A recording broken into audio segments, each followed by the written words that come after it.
TV सत्यमेव व्रतम। माहेरघर असल्यामुळे पुण्यामध्ये महाराष्ट्राच्या कानाकोपऱ्यातून विद्यार्थिनी शिक्षणासाठी येतात। कायम पुण्याने एक सुरक्षितेची वेगळी ओळख महाराष्ट्रामध्ये दिलेली आहे। यामध्ये कालच्या स्वारगेटच्या घटनेने खरंच मनाला वेदना होतात।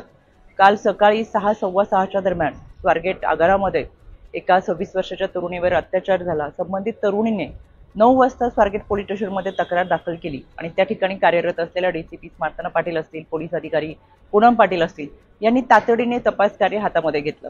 याच्यामध्ये त्या भागातील सगळे सीसीटीव्ही फुटेजचे कॅमेरे चेक करून त्या संबंधित तरुणीने आरोपीची सांगितलेली ओळख आणि त्या अनुषंगाने तयार केलेले स्केचेस असतील, फोटोज असतील, या अनुषंगाने पोलिसांची 8 पथकं ही कालपासूनच ग्रामीण शहरी भागामध्ये रवाना करण्यात आलेली आहेत। यामध्ये आरोपीचे सीडीआर असतील, लोकेशन असतील हे डिटेक्ट करून आरोपी पकडलाही जाईल। पण शेवटी त्या मुलीची सुरक्षितता फार महत्त्वाची आहे। तिचं आयुष्य हे लाख मोलाचं आहे। त्याच्यामुळे अशा घटना घडूच नाही याच्यासाठी सतर्क राहणं फार गरजेचं आहे।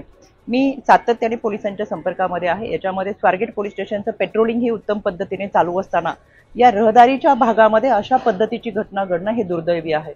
या घटनेचे सीसीटीव्ही फुटेज पाहिल्यानंतर लक्षात येतं संबंधित तरुणी ही आरोपीशी बऱ्याच वेळ बोलताना दिसतीये। मास्क घालून आलेला हा आरोपी अनोळखी आहे, आपली कोणतीही ओळख नाहीये, तरी सुद्धा संबंधित तरुणीने आपल्याला कुठे जायचंय, आपल्याबरोबर कोण आहे, आपला पत्ता, या सगळ्या गोष्टी सांगितल्यामुळे कदाचित आरोपीच्या लक्षात आलं असेल की ही मुलगी एकटी आहे आणि आरोपीने सांगितलं की मी तुला बस दाखवतो, माझ्यासोबत चल, आणि यामुळे ती तरुणी त्या आरोपी सोबत गेलेली आहे।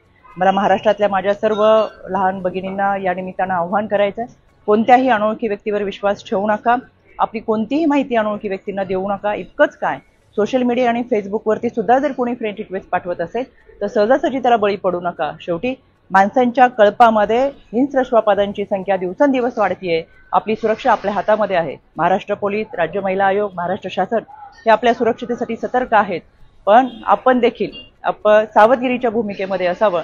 अनोळखी व्यक्तींवरती विश्वास ठेवू नका।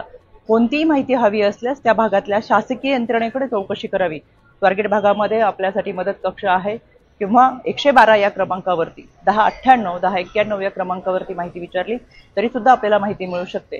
म्हणून महाराष्ट्रातल्या माझ्या या सर्व विद्यार्थिनींना, लहान भगिनींना मला या निमित्तानं आवाहन करायचंय, सतर्क रहा। अनोळखी व्यक्तींच्या कोणत्याही दिशाभूल होत असताना त्याला बळी पडू नका।